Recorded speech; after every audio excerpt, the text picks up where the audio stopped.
Brilliance Audio presents the unabridged recording of Chicken Soup for the Soul, Happily Ever After. 37 stories about the power of love, patience, laughter, and it was meant to be. By Jack Canfield and Mark Victor Hansen, edited by Amy Newmark. Performed by Amy Cackley and Fred Stella. The power of love. Love is composed of a single soul inhabiting two bodies. Aristotle. With these rings, if you don't like something, change it. If you can't change it, change the way you think about it.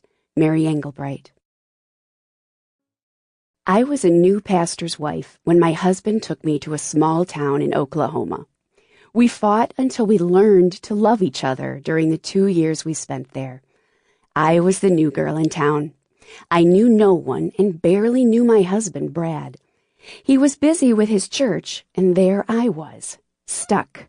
No money, no job, and no friends. I was uncomfortable in my new role and resented it when others referred to me as the preacher's wife. I failed to see what an honor that was.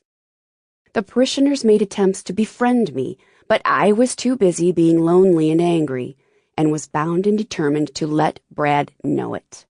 I pouted and packed, whined and packed, and threw things at him and packed. "I'm leaving," I would scream when he came home.